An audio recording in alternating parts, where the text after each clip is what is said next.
The community hall was packed, its air thick with popcorn, chatter, and the faint smell of varnished wood. Parents, restless children, even a few local reporters filled the rows, waiting for the children's singing contest. Posters promised Elvis Presley would appear later in the evening, but for now, the stage belonged to the town's sons and daughters. Then she appeared. A thin 10-year-old girl in a pale handmade dress, the daughter of a factory worker and a seamstress. She clutched the microphone with trembling hands, her lips parting to sing a song she had practiced night after night in her bedroom. For a few notes, it worked. Then, silence. The words slipped away. The hall turned on her quickly. A murmur swelled into chuckles, then sharp laughter. Teenagers whistled mockingly from the back. Someone called out, "Send her home!" Her chest caved, eyes blurring with tears, but she stood frozen in the spotlight, too scared to run. A camera's flash went off, searing the image of her humiliation into film. And just as the sound of jeers grew louder, another sound cut through. The heavy door at the far end opened. A figure stepped inside, tall, unmistakable, every movement pulling the air out of the room. The crowd fell silent, jaws slack. It was Elvis. He wasn't supposed to be there yet. But he had heard the noise. And now, with hundreds of eyes turning from the broken child to the man walking steadily down the aisle, the night and her fate was about to change forever. Let us know where you're watching from, and we hope you enjoy the story. The town was small, one of those places where every street seemed to end at the same row of red-bricked houses, where the factory whistle told people when to wake, when to eat, and when to sleep. In the mornings, the air carried the scent of metal dust from the mill, and in the evenings it carried the tired shuffle of men who had given their backs and lungs to it for another shift. Among them was Robert, the father of the girl. His shoulders sloped as if the weight of the machines never left him, even after he walked home. He wasn't the kind of man to complain. His silence was his way of protecting the family. His daughter watched him carefully every day. How he'd wipe his hands on a rag before opening the front door. How his eyes softened when they met hers, even if the rest of him looked worn. Her mother, Margaret, was no less hardened by labor. A seamstress in town, she mended other people's clothes for a few coins, patching knees on boys' jeans, shortening hems on women's skirts, tightening buttons that had come loose. At night, after she was too tired to keep her head straight, she still sat with a needle and thread, the lamp throwing long shadows across the small kitchen table. For the girl, 10 years old, wiry and restless, the house always felt alive in those hours, because that was when music came on. Robert had a modest record player, its surface scuffed and its needle a little too sharp, but when he lowered it onto one of the worn vinyl discs, the room changed. The hiss and crackle gave way to a voice that seemed too warm, too tender to belong to anyone of this earth. It was Elvis.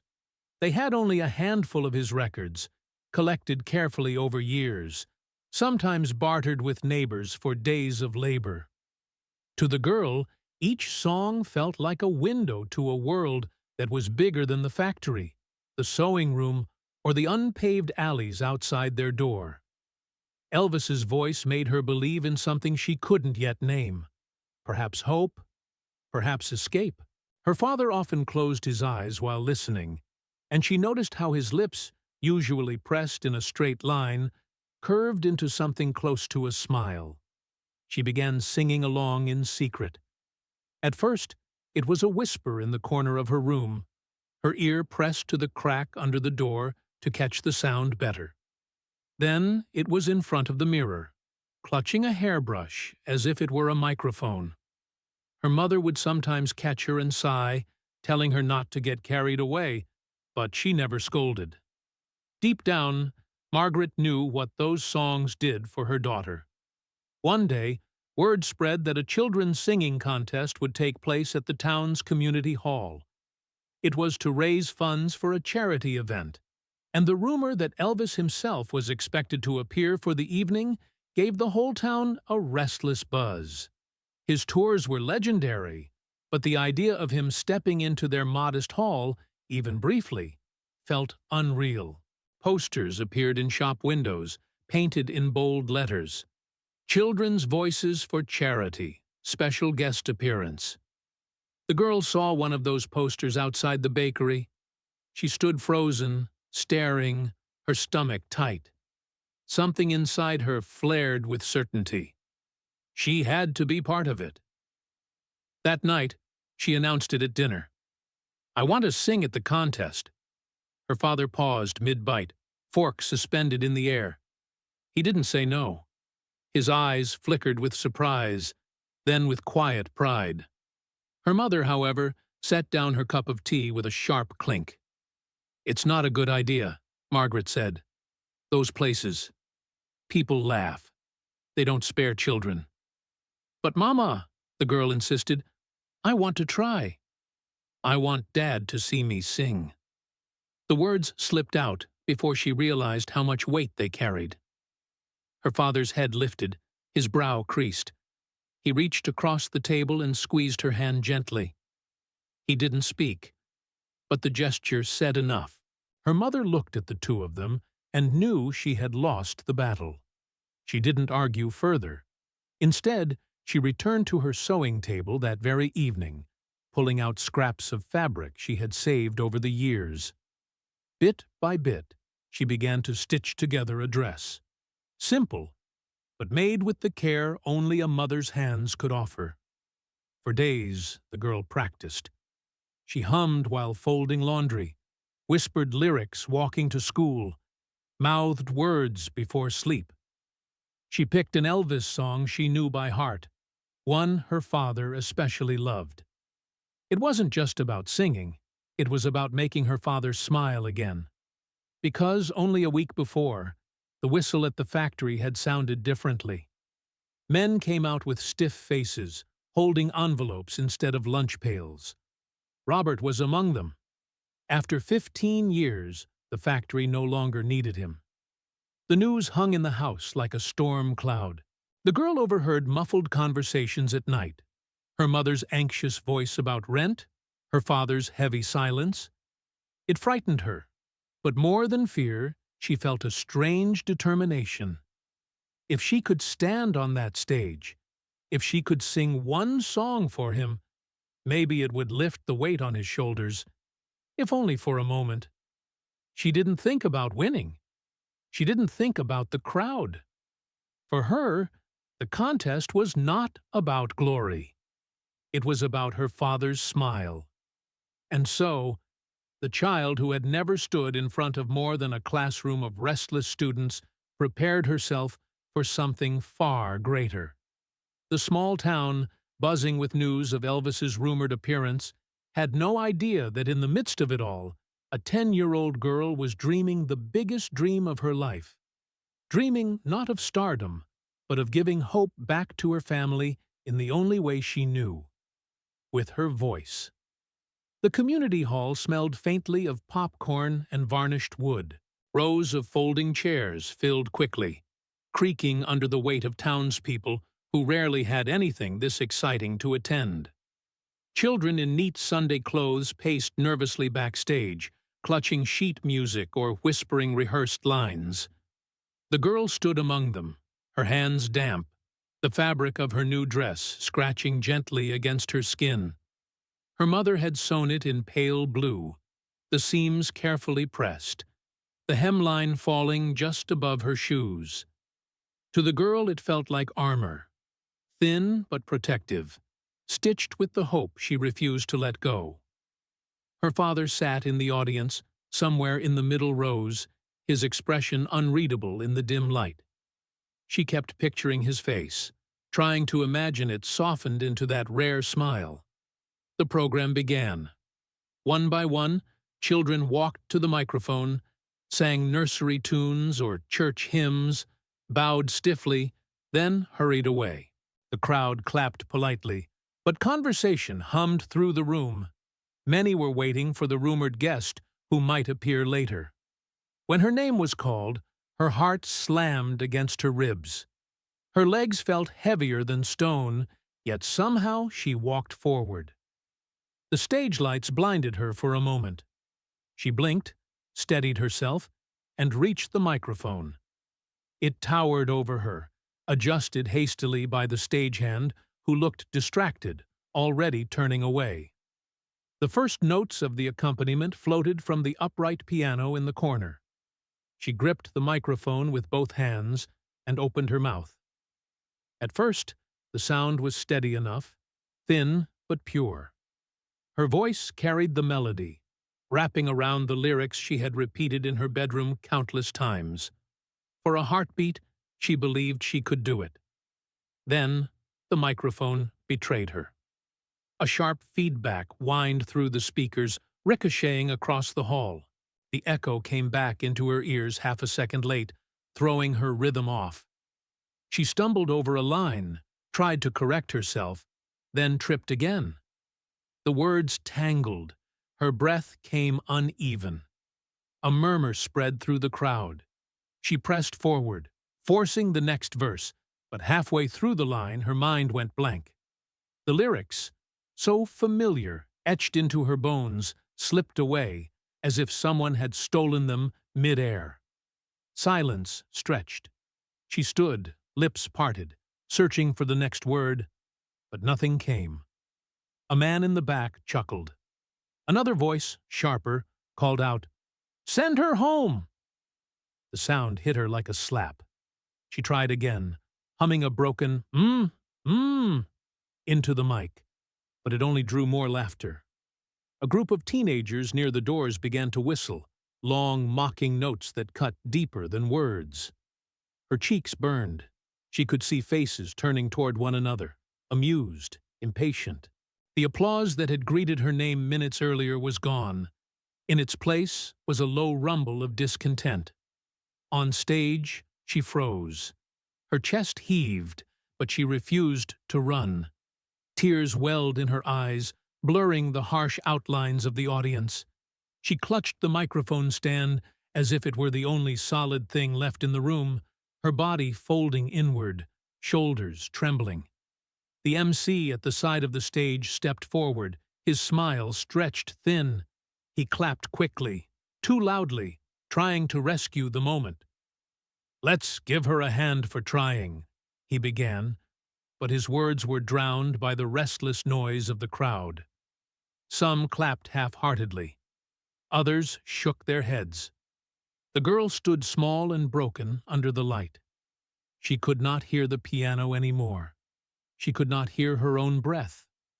All she felt was the weight of hundreds of eyes pressing against her, the cruel certainty that she had failed. For a 10-year-old, it was not just a performance gone wrong. It was the end of her fragile dream. And then, at the far end of the hall, a movement stilled the noise. The door opened. A figure stepped into the aisle. At first, no one believed what they were seeing. Conversation faltered. Laughter died. One by one, heads turned, and a ripple of recognition swept the crowd. It was him.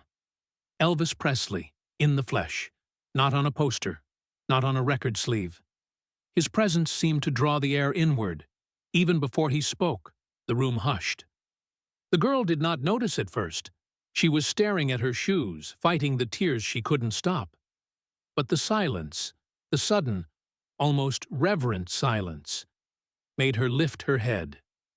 And when her blurred vision cleared, she saw him walking slowly down the aisle, eyes fixed on her. The first soft chords drifted from the orchestra pit, tentative at first, then steadier as the musicians realized what was happening. All eyes were fixed on the stage, where Elvis guided the girl toward a wooden chair. He motioned for her to sit, his hand still resting lightly on hers, as though anchoring her to the ground. She obeyed, her small figure framed by the spotlight, her new dress glowing against the dark backdrop. He remained standing beside her, microphone in hand. The audience leaned forward, hungry for whatever was to come. Elvis looked down at the girl, gave her a reassuring nod, and then lifted the microphone to his lips. The hall filled with his voice. Rich, unhurried, the sound seemed to settle on every surface and in every chest. He began the opening lines with gentleness, his phrasing measured, almost conversational, as if speaking to her rather than the crowd.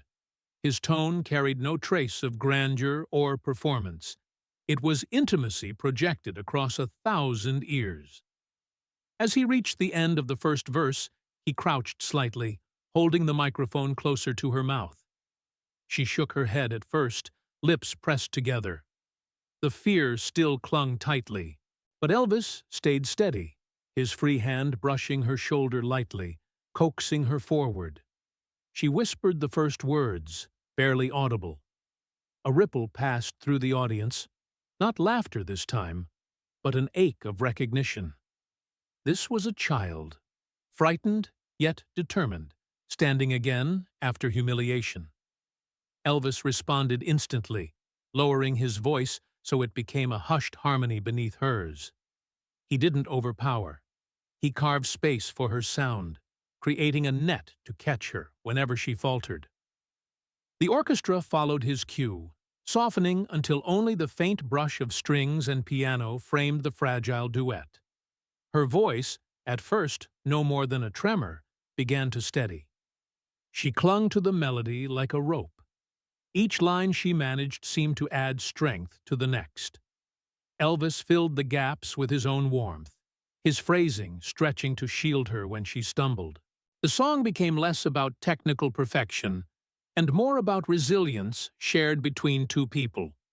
One seasoned, one just beginning. The hall was silent, but for the music. The mockers had fallen still. Even the restless teenagers near the back had lowered their eyes, their earlier smirks erased by the gravity of the moment. Midway through, Elvis rose again to full height. With a sudden gesture, he slid his arm around the girl and lifted her gently off the chair. The crowd gasped.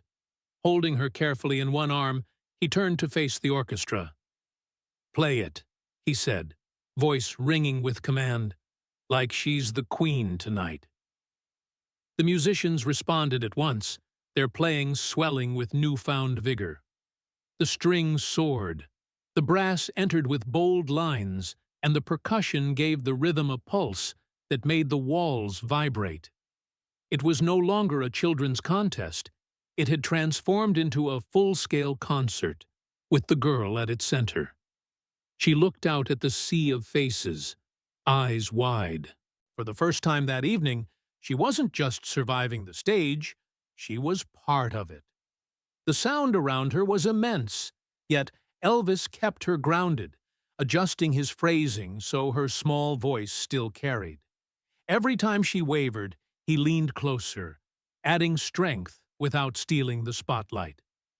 And the audience, once cruel and restless, leaned in with awe.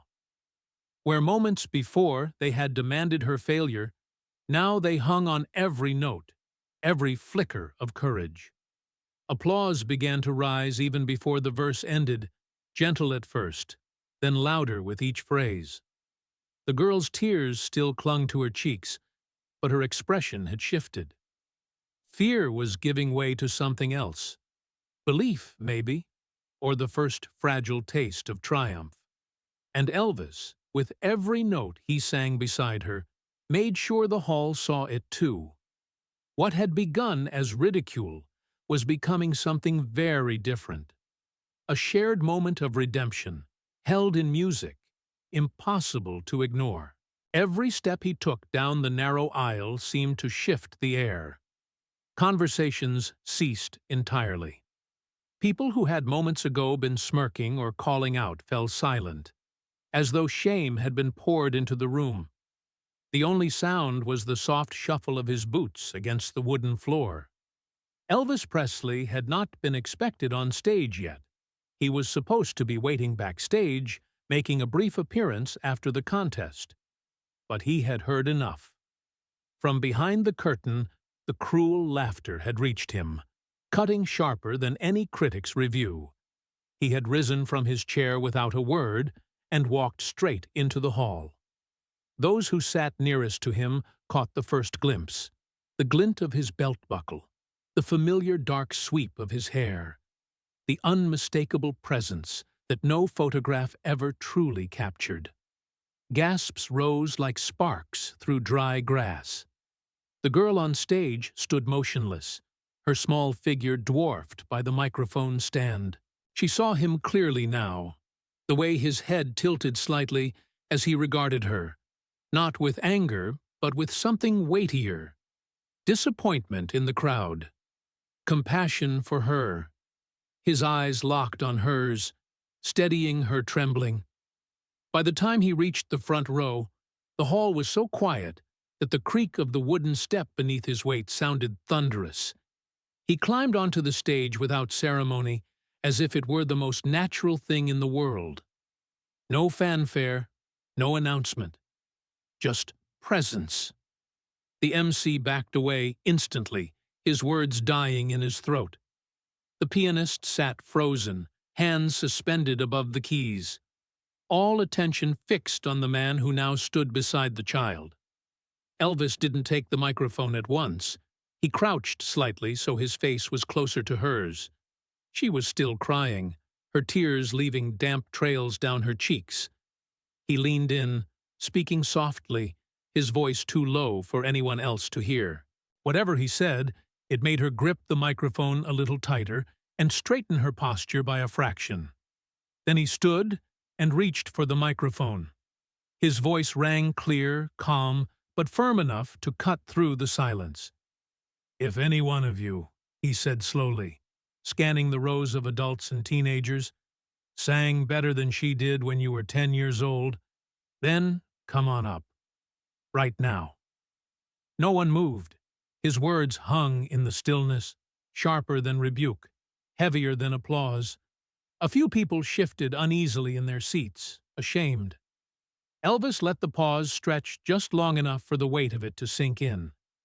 Then he smiled faintly, though the steel in his eyes remained. He turned back to the girl. "How about we try again, sweetheart?" The girl blinked, unable to speak. He reached for her hand, wrapping it in his own.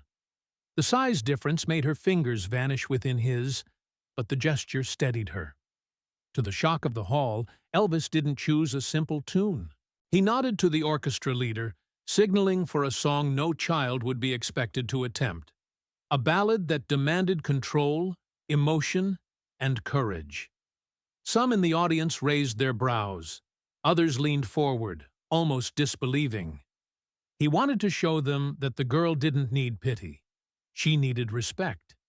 And if she was brave enough to face the stage again, then he would stand with her, not as a star above her, but as a partner beside her. Turning to the musicians, he gave a slight nod. "Let's do it," he said. The hall held its breath. The mockery was gone, replaced by something else entirely. Anticipation, uncertainty, and a growing sense that they were about to witness something they would never forget. The first soft chords drifted from the orchestra pit, tentative at first, then steadier as the musicians realized what was happening. All eyes were fixed on the stage, where Elvis guided the girl toward a wooden chair. He motioned for her to sit, his hand still resting lightly on hers, as though anchoring her to the ground. She obeyed, her small figure framed by the spotlight, her new dress glowing against the dark backdrop. He remained standing beside her, microphone in hand. The audience leaned forward, hungry for whatever was to come. Elvis looked down at the girl, gave her a reassuring nod, and then lifted the microphone to his lips. The hall filled with his voice. Rich, unhurried, the sound seemed to settle on every surface and in every chest.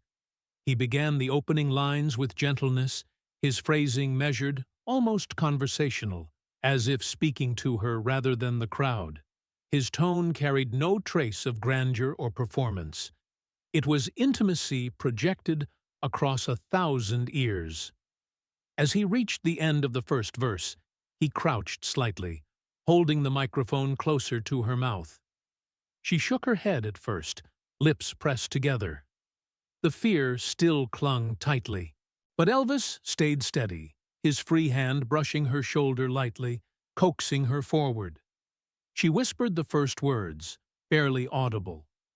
A ripple passed through the audience, not laughter this time, but an ache of recognition. This was a child, frightened yet determined, standing again after humiliation. Elvis responded instantly, lowering his voice so it became a hushed harmony beneath hers. He didn't overpower. He carved space for her sound, creating a net to catch her whenever she faltered. The orchestra followed his cue, softening until only the faint brush of strings and piano framed the fragile duet. Her voice, at first no more than a tremor, began to steady. She clung to the melody like a rope. Each line she managed seemed to add strength to the next. Elvis filled the gaps with his own warmth, his phrasing stretching to shield her when she stumbled. The song became less about technical perfection and more about resilience shared between two people. One seasoned, one just beginning. The hall was silent, but for the music. The mockers had fallen still. Even the restless teenagers near the back had lowered their eyes, their earlier smirks erased by the gravity of the moment. Midway through, Elvis rose again to full height. With a sudden gesture, he slid his arm around the girl and lifted her gently off the chair. The crowd gasped. Holding her carefully in one arm, he turned to face the orchestra. "Play it," he said, voice ringing with command, "like she's the queen tonight." The musicians responded at once, their playing swelling with newfound vigor. The strings soared, the brass entered with bold lines, and the percussion gave the rhythm a pulse that made the walls vibrate. It was no longer a children's contest. It had transformed into a full-scale concert, with the girl at its center. She looked out at the sea of faces, eyes wide.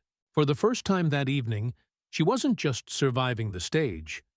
She was part of it. The sound around her was immense, yet Elvis kept her grounded, adjusting his phrasing so her small voice still carried. Every time she wavered, he leaned closer, adding strength without stealing the spotlight. And the audience, once cruel and restless, leaned in with awe. Where moments before they had demanded her failure, now they hung on every note, every flicker of courage. Applause began to rise even before the verse ended, gentle at first, then louder with each phrase. The girl's tears still clung to her cheeks, but her expression had shifted. Fear was giving way to something else. Belief, maybe, or the first fragile taste of triumph. And Elvis, with every note he sang beside her, made sure the hall saw it too. What had begun as ridicule was becoming something very different. A shared moment of redemption, held in music, impossible to ignore. The transformation was not just on stage. It was rippling outward, moving seat by seat through the packed hall. The audience, which had come expecting little more than a local fundraiser with a celebrity cameo, was suddenly watching something that felt historic. At first, people exchanged uncertain glances. The same men who had chuckled when the girl stumbled now sat stiffly, their earlier amusement souring into shame. Mothers pulled children closer, whispering for them to listen, to really listen. The restless teenagers, who had whistled a few minutes earlier, shifted uneasily, their heads bowed, their eyes darting away from the stage. Somewhere in the second row sat a man with a leather-bound notebook balanced on his knee. He was not from the town. His suit was too fine, his accent too polished when he had spoken to the ticket clerk. He was a journalist for a national paper, sent not for the contest, but to catch a glimpse of Elvis at a charity stop between tours. He had arrived prepared to write a wry little column about small-town adoration of a fading idol. But as he watched, pen scratching furiously across the page, he realized he had stumbled into something that would read very differently. On stage, the girl's voice continued to grow. What began as a whisper now shaped itself into full phrases. She still missed a word here and there, but instead of collapsing, she pushed through. Each mistake was caught and steadied by Elvis's presence beside her, his harmonies cushioning her falters and nudging her forward. His hand remained steady on her shoulder, a physical reminder that she was not alone. The orchestra, sensing the shift, played with renewed devotion. Strings leaned into their bows, brass instruments glowed, percussionists struck with conviction. What had started as a children's competition had turned into a performance worthy of a grand stage. The audience began to change with it. A woman in the back row, hair pinned in a neat bun, raised her hands to her mouth. Tears welled in her eyes, unexpected, unwanted, but unstoppable. Beside her, her husband, an austere man with a reputation for never showing softness, blinked rapidly, his jaw working as though to swallow something heavy. The applause started timidly, a few claps between verses, then built in momentum. After one particularly strong line from the girl, the hall erupted. People stood. The sound thundered against the wooden rafters, not for Elvis, not for the band, but for the child who had dared to face her fear twice in one night. The girl's expression shifted visibly. The trembling of her lips gave way to the first traces of a smile. Her back straightened, her grip on the microphone no longer desperate, but deliberate. Her gaze, once fixed on her shoes, lifted toward the lights. She was singing now, not out of duty or survival, but with a spark of confidence she hadn't known was there. And still, Elvis stayed at her side. He didn't overpower her or reclaim the spotlight.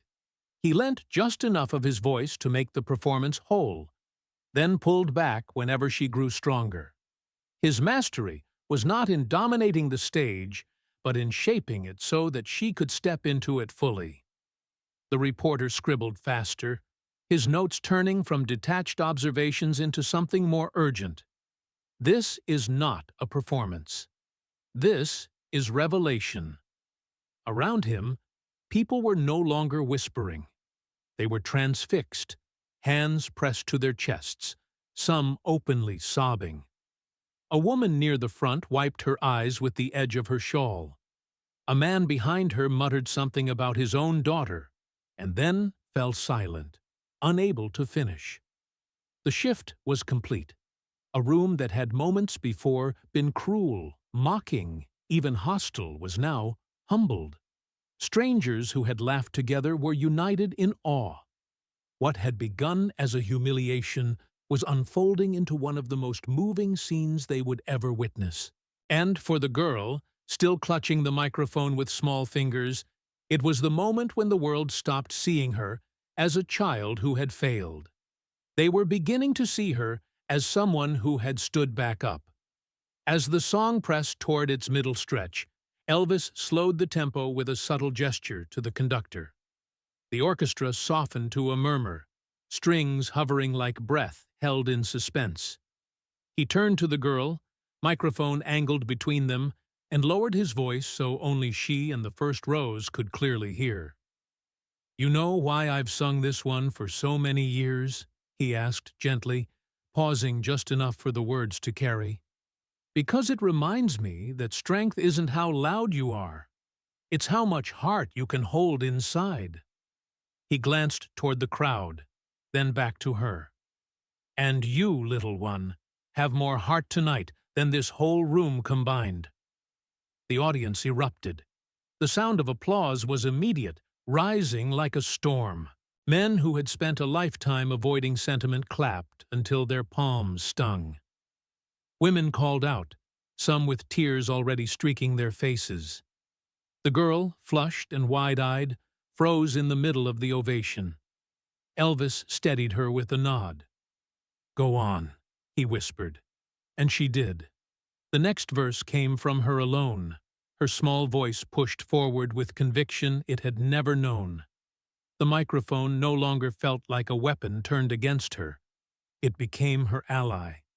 She leaned into it, shaping the lyrics with careful determination. The fragility remained, but beneath it was a new current, a thread of bravery that pulled every listener closer. The orchestra responded in kind. Violins rose with intensity, the horns swelling behind them, drums beating a steady rhythm that carried her higher. For a moment, she seemed to ride atop the music rather than be carried by it.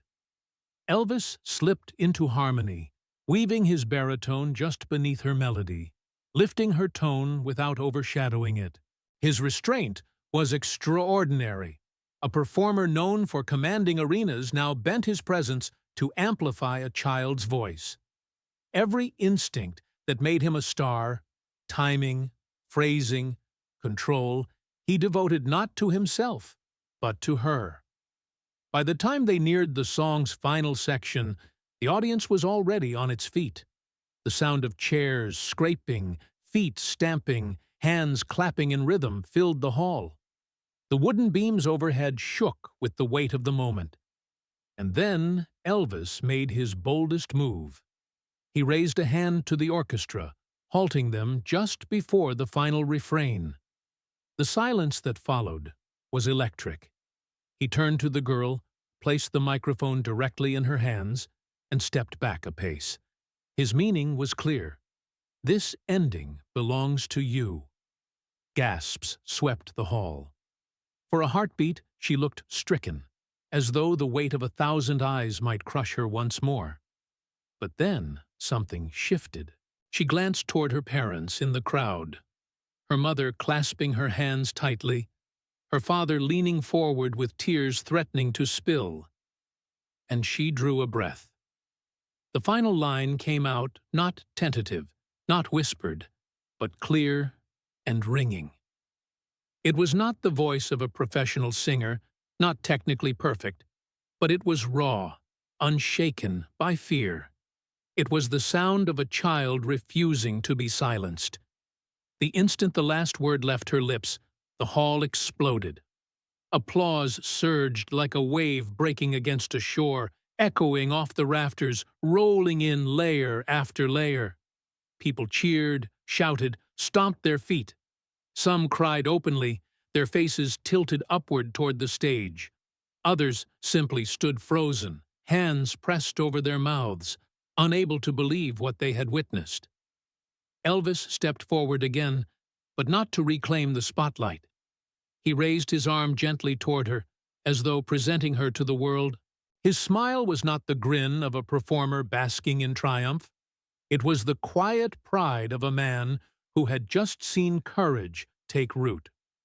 When the chants of encore began, he shook his head firmly, lifting the microphone once more.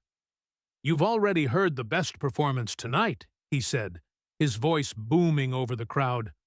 "Don't ask for more. She's given you everything." The audience roared in agreement, clapping until the walls shook.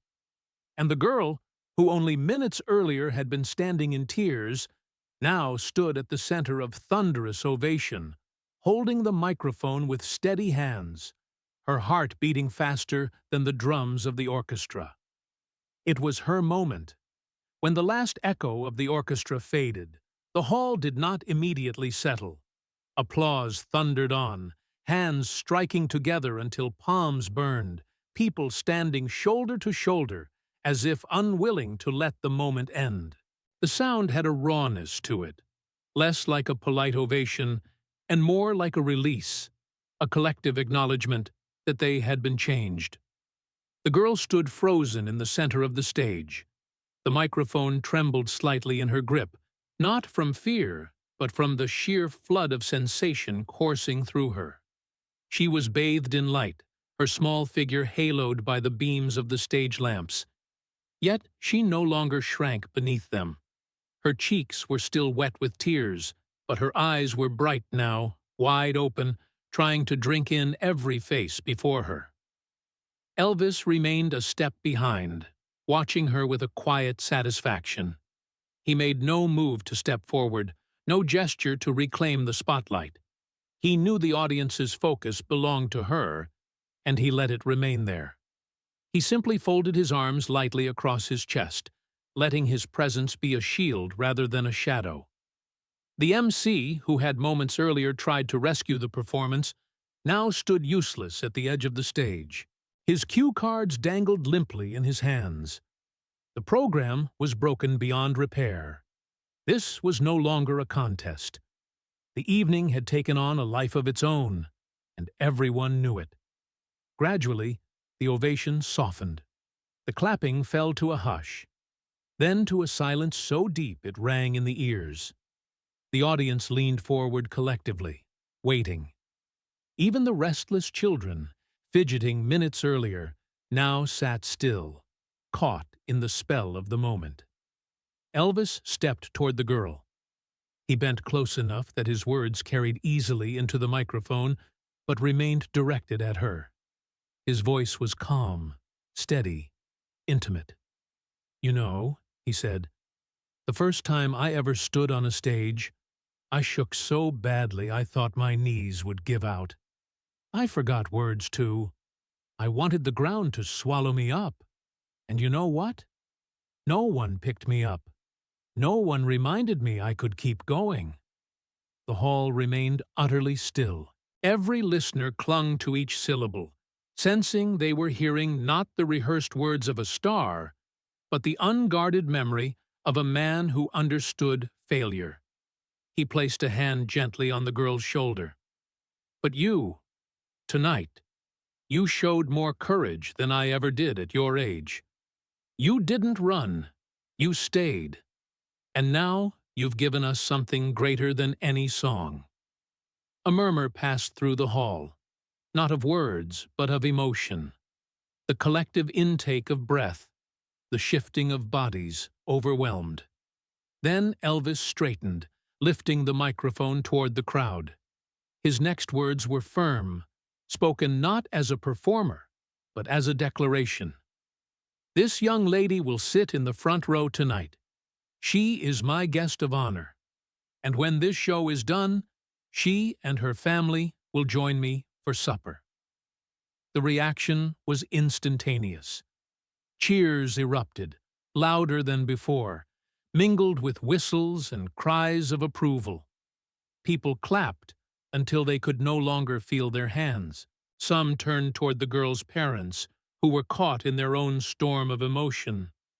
Her mother had both hands pressed to her mouth, her shoulders shaking with sobs she no longer tried to hide.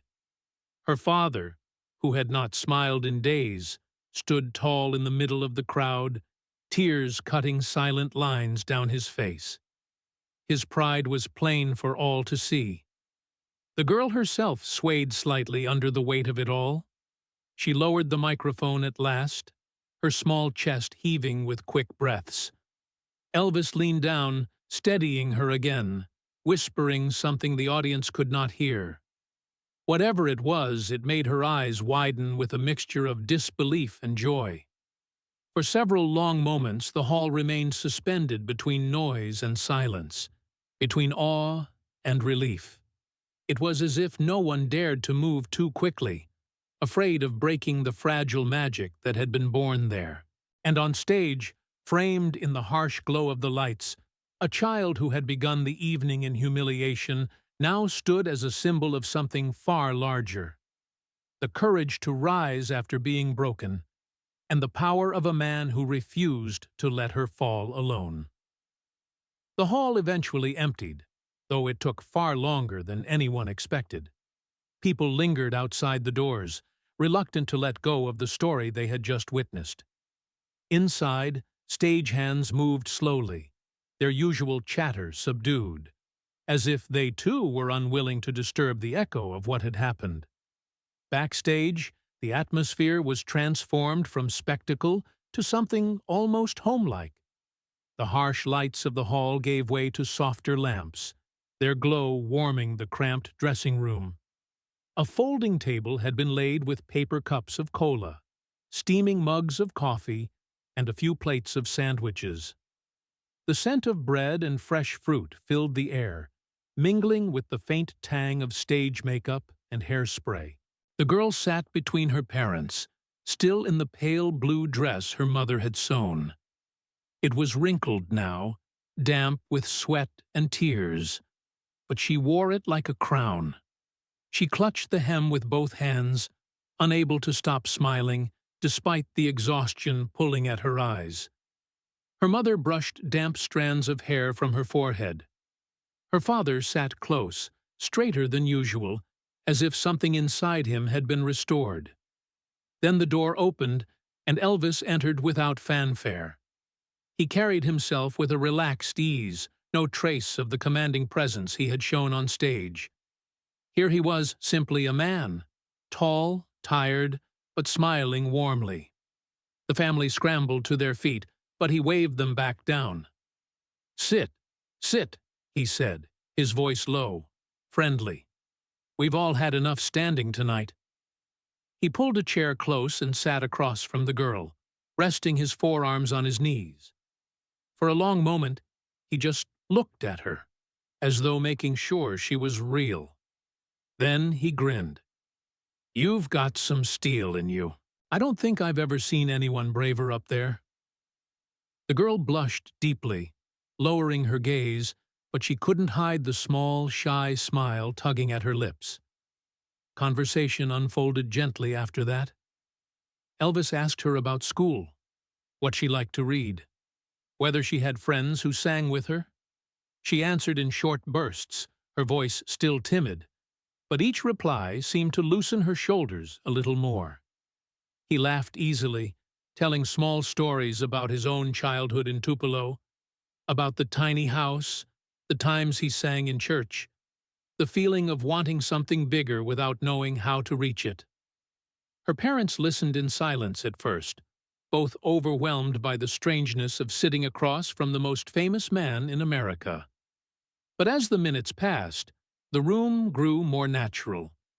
Elvis poured coffee for her mother, opened a bottle of cola for her father, and passed sandwiches across the table. He was careful not to let the conversation orbit around himself. Instead, he kept turning it back to them, asking about their lives in the town, their work, their hopes. It was then that her father, Robert, shifted uncomfortably. He had hardly spoken since they sat down. Finally, with his eyes lowered, he admitted what weighed on him most. "I lost my job at the factory last week." The words came quietly, almost ashamed, as if confessing a failure. "We're figuring out what comes next." The girl's mother touched his arm quickly, trying to spare him, but Elvis didn't flinch. He nodded slowly, his expression serious, giving the man space to finish. When the silence grew heavy, Elvis leaned back, folding his hands together. "I know how that feels," he said at last. His tone was soft, but it carried weight. "My mama worked herself ragged doing other folks' laundry so we could keep a roof over us. My daddy took whatever jobs he could find. We lived one week to the next. It can tear at you." Robert looked up, startled by the honesty. Elvis held his gaze, not with pity, but with recognition. Then he glanced toward his manager, who had been standing discreetly near the door. "See if we can find a place for this man on the crew. Something steady, technical, backstage. He knows his way around machines, don't you?" Robert blinked, stunned. Yes, I've worked with engines, maintenance, tools, but I don't—" Elvis raised a hand gently, cutting him off. "That's enough. We'll make it work. A man shouldn't lose his dignity just because a company cuts costs."